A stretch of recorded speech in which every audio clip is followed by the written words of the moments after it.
In the heart of New Mexico, Albuquerque beats to its own tune. The Duke City is a wonderful melting pot of cultures, cuisine, and people that truly enchant the soul, and it entraps you forever. Let's take a culinary journey as we sample the newest locations that are making waves in Albuquerque. Voodoo Girl Pizza works their magic with their New Mexico-inspired wood oven pizzas. Then onto Fork and Fig, led by Chef Josh Kennan, with a new American cuisine menu and a vibrant location in Uptown ABQ. We shoot downtown to Safe House Distilling with Chris Lurig, where he shows us the distillery and talks about Safe House's success in the 505. Our last stop in Nob Hill is with Chef Steve Riley. His creation, Mesa Provisions, brings a new flavor to ABQ with their Southwest-inspired menu. So stick around, amigos, as we eat our way to the newest spots in Albuquerque in this episode of La Vida Buena, The Good Life, Nuevo, ABQ. My name is Julian Nunez. I'm a writer, filmmaker, musician, and I'm ready to explore.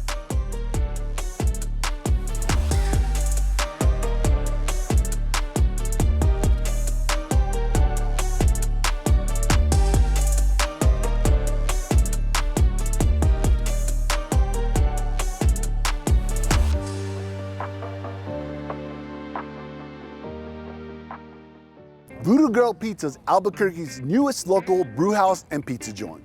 Fresh to the scene, they serve brick oven pizza with local brews on tap. I've heard the buzz around town, but now I have to see for myself. I can't wait to be enchanted by the magic this place has to offer. Let's go check it out. All right, I'm here at Voodoo Girl Pizza with owner slash pizza maker Timothy, and we're here with Steven from 505 Local Foodie. Thank you for having us here. There's no other way I'd want to start the day but slinging some zaz and getting some pizza in us, man. Thanks for having us. Tell us a little bit more about, how Voodoo Girl Pizza got started here in downtown Albuquerque. My sister and I got together. We've never really gotten into the restaurant industry, but we've always had a passion for food and beer. So, so we got into it, and we've been enjoying the process ever since. Yeah, awesome. So family business, right? Yes, sir. All right, so you and your sister running pizza, make pizza and beer. So what's your sister's name? Let's give her a little shout out. Kimberly Lujan. Kimberly Lujan, putting it down at Voodoo Girl Pizza. Is she the Voodoo Girl, or where'd the name come from? So the name came from a play on the Rolling Stones' Voodoo Lounge album from the 90s. Okay. We wanted to kind of come up with a cool rock theme into this place and not do the standard brewery type feel. So we wanted to have that dive bar feel without being a dive bar. Absolutely. Yeah. I can get with that, man. And we're here with Steven. He is a person who connects people with good food. So he got, thousands of followers online and helps connect local businesses.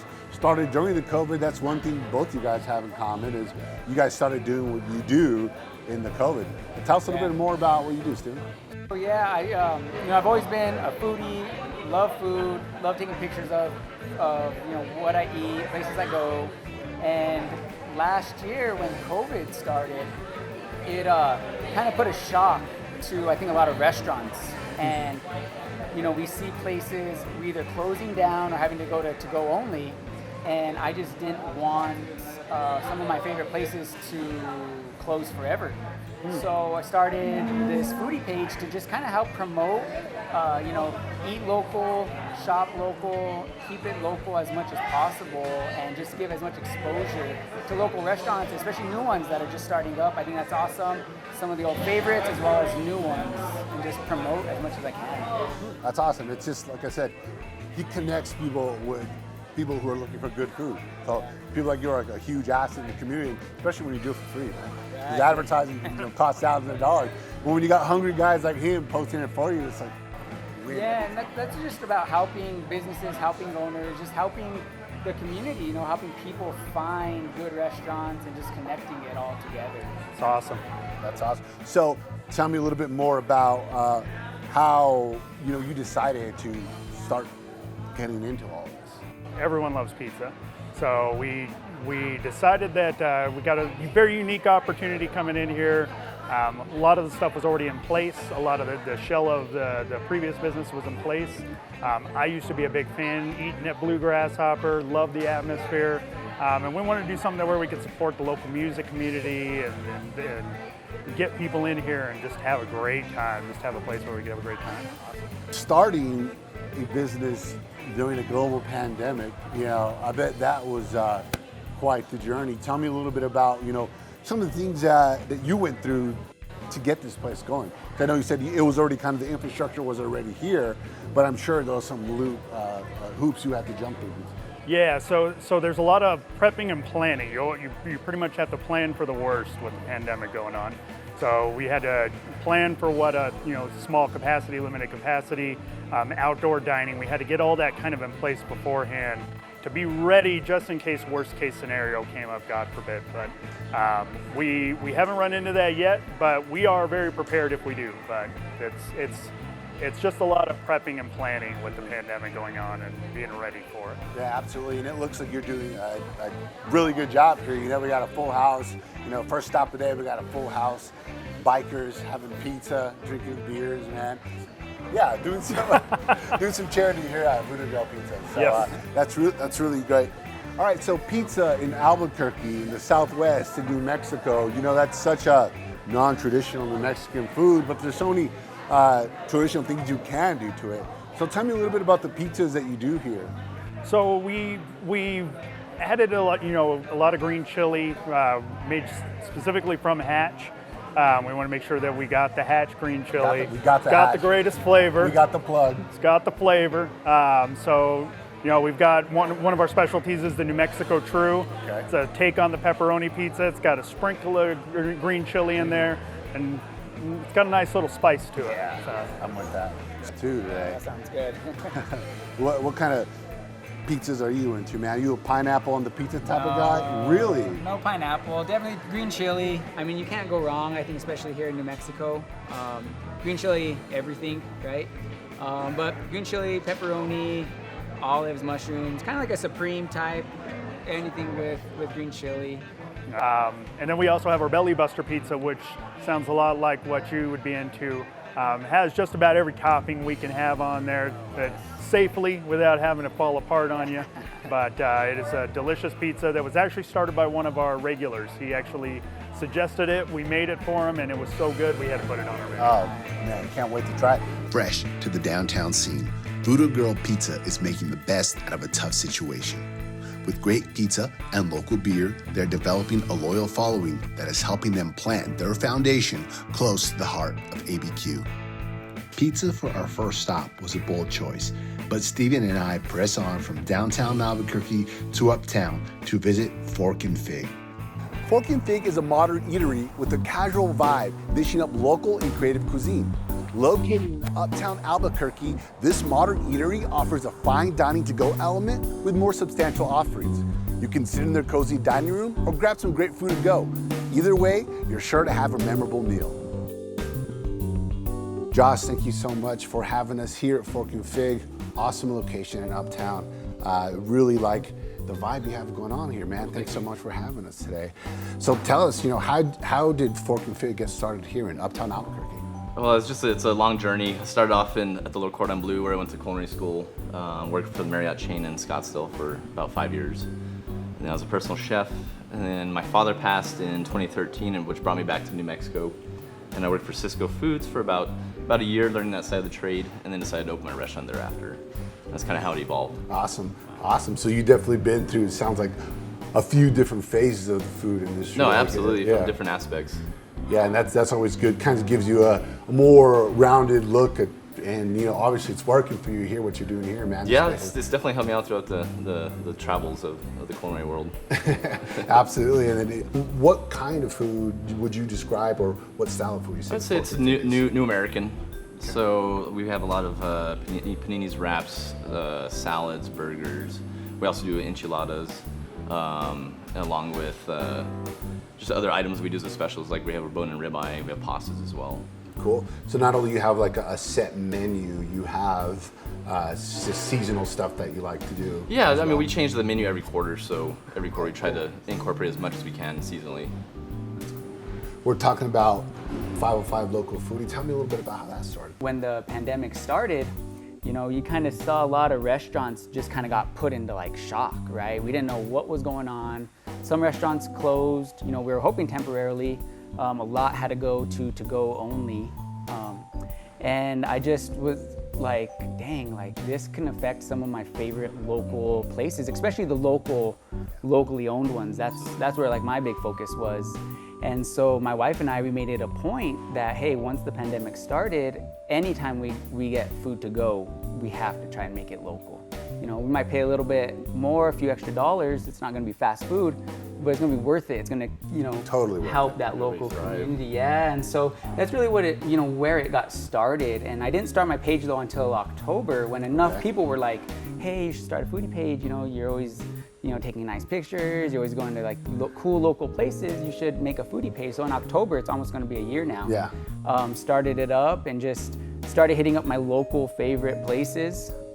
And just, it's kind of grown from there and evolved, and it's been a good experience. Yeah, that's cool, man. You know, it's awesome to see like people take the initiative to help restaurants, you know, because it's been a struggling time. Right. And so it's awesome to see you doing that. And, you know, the following's there, you know, where you have like 3,500 followers, something like that. So people want to help and, you know, they're looking to connect with these restaurants and people like you.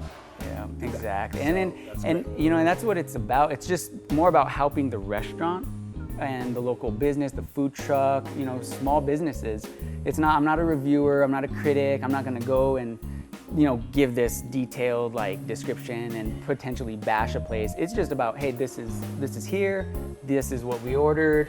It's just real local, just showcasing. Just a showcasing, yeah, exactly. Awesome. Good people, good food. That's what it sounds like. It takes Exactly, out. exactly. That's great. And you know, touching on the pandemic, I know it's been hard on restaurants everywhere, but you can tell me a little bit more about, you know, the things that you guys face here and challenges that you had, and maybe some things that you learned that you're going to carry on to the future. No, absolutely. I mean, we were down 85% from last year's annual sales, which is tremendous. In the you know, restaurants work on small margins, as it is. But during the pandemic, being closed, we had such a loyal following. They kept us going.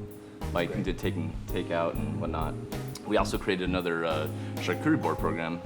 So I handmade all these boards, and so basically it comes filled for $100. You get to keep the board, and then you can bring it back in and refill it for $45 as many times as you like. Oh, that's awesome. So we've got 250 of them out there floating around. That's cool. And so you like that helped out quite a bit. These boards? Yeah. So I'm a woodsmith as well. So I do woodworking on the side. And so I created every single one of those boards. Oh, we're gonna have to check one out. Yeah, it's awesome. And then the other challenges was we learned how to master to-goes and to streamline it. Yeah. And that was the learning curve. Absolutely, trial by fire kind of exactly. thing, right? Everything Didn't closed have a down, choice. like, okay, let's figure this out, guys. Keep it local. Yeah. No matter where you're at, whatever city you visit, and appreciate the people who are behind the scenes working to make that happen. Absolutely, and you know, get forked. Exactly. With extensive knowledge of the food and beverage industry, Josh has built a hip atmosphere with delicious food.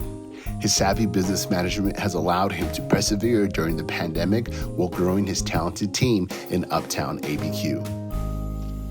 Steven and I part ways, and I head to Safe House Distilling. Safe House is new to the 505, but making big waves with their spirits. We are meeting with their founder and master distiller, Chris. Awesome. So we're here at Safe House Distillery in the distillery with Linda, aka iLinster on Instagram, and owner, distiller, head distiller, whatever you want to call it, jack of all trades. He does it all here. We got Chris. Yeah. Thank you so much for having us. Yeah, man. of course. Thank you guys for coming. We're in this awesome distillery. Love it. Yeah, we got some of your cool bottles here. So tell me a little bit how you got to here, to be at Safe House, and the journey to here. So after UNM, I went to school here in Albuquerque at UNM. I went back to Texas and helped open a distillery in Dallas. So that distillery opened in 2012, and so I ran that distillery, all the production, everything, for almost 8 years. after learning everything there, I wanted to come back here and open my own distillery and bring it back to New Mexico. Everything I learned. Bring it all home, everything you learned out in Texas, and I'm not saying anything bad about Texas, but New Mexico's just home, man. You know what I mean? And they got snowboarding here. Yeah, snowboarding. We got. Yeah, so we've been open now. June was our 2-year anniversary. Okay. So we've basically been open more during COVID than pre-COVID. Yeah. Well, yeah, it's interesting, and with COVID kind of changing the game for a lot of people. And, tell me about some of the experiences you had during COVID, some of the challenges that you ran into, and maybe some of the things that you'll use in the future, and maybe some of the stuff that you were telling me off camera a little bit about what you guys are doing here. Yeah, so when COVID happened, it was right when we were starting to build distribution and get going, and then every bar and liquor store besides grocery store closed. So we lost all sales overnight, basically. So we kind of had to switch. We switched doing to hand sanitizer. I knew a bunch of distilleries in other states, so they kind of helped us out and get ahead of the curve here. So we were sending hand sanitizer to the city of Los Angeles, to FBI, to U.S. Marshals, to NASA, to everyone. So we did a lot of hand sanitizer, stayed busy for a few months. You're selling spirits, but able to produce something to help kind of curb or fight the pandemic. I think that's pretty amazing. Well, yeah, and we used it as a way to pay out of work service industry people, so other bar people downtown and everything. We would have them come in and help us bottle sanitizer and everything to kind of give them some money, help them out a little bit. Awesome. Doing the philanthropy, getting people back to work, and that's great, Chris. That's awesome. So, yeah, Linda, I saw you were here the other day. Saw it on the Insta. I see someone's keeping up with me. Of course. Yeah. Did my homework on you. Oh, that's good. Yeah, that's right, good. right. So yeah, so you've been here before. Tell me about your experience here and how that was. So it was my first time here last week, and I thought it was pretty cool to just stop by after so long of seeing it on Instagram. And I have a friend that works here, Diego, and so I met him through an internship, and then he was like, come visit me, but he wasn't there that day. So shout out Diego. next time I'll be back. Okay, if you're watching this, I'll be back. And it was pretty cool, and I got to try the food truck that was here too, that served Japanese curry. Oh yeah, that food truck's awesome. Too. But yeah, it was pretty amazing, and here we are again. Excellent. So tell me a little bit about your spirits and what kind you guys do here. So our first spirit was this one, Teller Vodka. So this is an old bank building, hence Safe House Distilling as the name. And the first person you meet at the bank is the teller, hence why our first product, Teller Vodka, to kind of go with that theme. So we started with vodka. It's obviously the quickest product you can make to market. So we started with vodka. While we were doing vodka, we started aging whiskey, so we would have whiskey aging. Then we started working on gin. We do a super small batch gin. We use 3 handmade stills from Portugal and do very small batch. It's about 30 bottles every time we do a distillation on that. So super small batch. Very small batch. Yeah.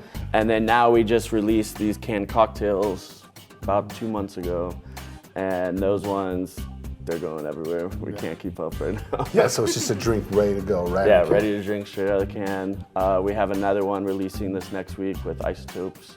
So we'll be the only canned cocktails for that. And then we have a green chili Bloody Mary in a can for Bloom Fiesta. Oh man, that sounds great. You're making big moves out here, man. Getting in the can, got out of the bottle. So where can people kind of pick these up? So we're all over the state, but we're only in New Mexico. So we're in Albertsons, Total Wine, Jubilation, Paradise Liquors. Everywhere. Las Cruces to Farmington. That's beautiful. Wherever you can think of. But on our website, we have a list of where you can find it. Alrighty. And as I guess for a first timer who would come here for the very first time, what would you recommend them to try, or what's your most popular drink? One of our most popular since we opened was Pretty Boy Floyd. So it uses our blueberry lavender vodka mixed with almond liqueur and some soda water and everything. And that one's really refreshing. Yeah. And then we also make our own ginger beer in-house. So any of our Moscow mules, you can do those kind of mixed with any of our flavored vodkas and everything to do a little twist on them. And if we want to learn more about Safe House Distillery, where could we go do that? You can go to our website or any of our social medias. We usually post everything we're releasing, new stores, new accounts we're in. And then also that's where on our website we're going to start hosting tours and everything. So you can start signing up for tours and learning the whole distilling process in the back of the house. The Safe House team produces quality products. Their span reaches all across New Mexico, from downtown Albuquerque. Headed in the right direction fast, Safe House fits well into the New Mexico spirit. Linda and I make our way to Nob Hill to visit one of the newest restaurants on Central Avenue. At Mesa Provisions, they serve a playful menu of locally sourced and seasonal ingredients in a relaxed, welcoming environment. It's a new addition to Nob Hill and serves Southwest-inspired new American cuisine. We sit down with Chef Steve Riley to learn more about this ABQ rising star. We're here at Mesa Provisions with Chef Steve Riley and the awesome Linda I. Linster on Instagram. Make sure to check her out, guys. Thank you so much for having us, Chef. Love the new spot here in the heart of Nob Hill. You know, it's just something new to the area, and that's what we're all about today is Nuevo ABQ. So we're excited to be here. And yeah, tell me a little bit how you got here to Mesa Provisions. Tell us a little bit about your journey and your story. Mesa Provisions has been something that has been in the back of my mind and coming to fruition for at least 5 years. So when I moved back to Albuquerque from Los Angeles, my intentions were always to open a small restaurant, preferably in the Nob Hill area, which is kind of my place where I grew up and spent a lot of time as a young adult. And I really like Nob Hill area. And I wanted to bring something, my own kind of style of cooking and ambiance to Nob Hill. That's awesome. So you grew up here, you're bringing it back here, man. I like that. I like that a lot. And yeah, and I, Linster, or Linda, what do you prefer? You can call me either. Maybe mainly Linda. Linda, but okay, cool. We'll on go with Instagram, Linda. you can go with my username. Absolutely. Yeah. So yeah, and so you tell me a little bit about you and how you got your start on this crazy food journey of yours. So I was born and raised in Albuquerque, New Mexico, and for the food journey part, it started about like 2.5 years ago, where I just wanted to, I guess, revamp my Instagram at the time, and noticed that my feed was mainly food posts versus personal posts, so I decided to get rid of all the personal posts and just go down the food route. And this is where it came to now, so I'm super excited to be here and to meet new people and just see like-minded people like myself. That's such a cool thing to connect people with food, and you know, you do it really well, and you do it everywhere. You're like all the time, your feed is always popping. Like, she's out again? That's 2 days in a row. Look at Linda go. Not really. Oh, it's just man. like, my secret is that you go out there and take all the pictures you need and then just save it. So then you can like have a consistent feed going and not have any gaps in it. Well, give me some tips. I guess I need to start implementing that myself. Okay, anytime, I got you. Awesome. And Chef, so tell me a little bit about your start. So where'd you actually start cooking, and how'd you get into cooking? So I started cooking here in Albuquerque, and I started as a dishwasher at a small restaurant in Nob Hill called Ragin' Shrimp, actually. Okay. And I worked there for about 4 years in my teenage years, and my next good job really opened my eyes to the culinary world, and I worked at Le Café Miche, which is a small little French restaurant on Wyoming, where Jennifer James was the chef at the time. And I worked with her in '99, and you know, she really opened my eyes up to a whole culinary world that I didn't know existed, and was very excited about it as a young chef or as a young cook. And then I moved to Los Angeles, and that just furthered my journey and opened my horizons that much more, and really kind of sparked me on this path of like, you know, I know what I want to do in life, and that's, I want to make good food. Yeah. Yeah, that's awesome. And taking that LA inspiration and bringing it back home, and you know, introducing new things to the cuisine here, and just, you know, bringing that. I think that's really awesome, kind of blending those food cultures together. Yes, I have a certain fondness for New Mexican food, as all of us, Of course we do. Mexicans Yeah, do. of course we do. And I see things in that we could do that I think are great. So I just like to kind of blend those things together a little bit and kind of put my own little twist on it and bring a little bit of refinement to it, but still trying to keep it in a very casual, very comfortable, approachable type of cuisine. So. Cool. So let's touch on the cuisine here at Mesa Provisions a little more. Then tell me a little bit about your menu, what you got here. What how is that unique to Albuquerque? So our focus is seasonal and local produce. So we work with a lot of the local farmers. Seasonal means tomatoes in the summer, and that's it. So, but when tomatoes are popping, that's when when they're at their ripest and their finest. Like right now at the growers market, there are tomatoes everywhere. That's what we want to utilize, and we want to highlight that. So our menu. Some things you'll see will have a little bit of a New Mexican or, kind of twist to them, but we're not just that. We kind of do everything. So, and it's a celebration of the local things that we can find, and then putting it together, and textures and flavors that all work together. That's great. So you're like sourcing local, building up your network. Always looking up to build your network. So anyone who hears that, hit up Chef Steve Riley, Mesa Provisions. He wants your produce. He wants it all.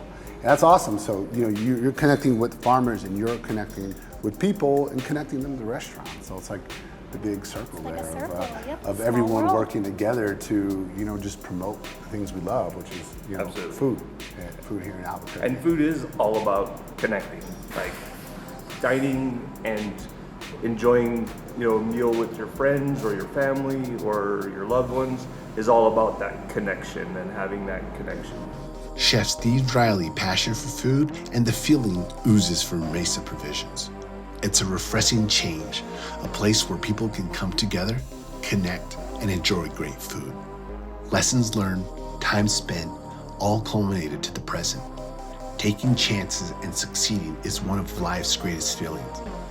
Building something new from scratch and getting people to ask for more. In a time where a pandemic keeps us apart, we can still connect with people online. It's not traditional, but it's new. We are supporting each other, creating opportunities, and finding things we've never had before. La Vida Buena, the good life. Nuevo, ABQ.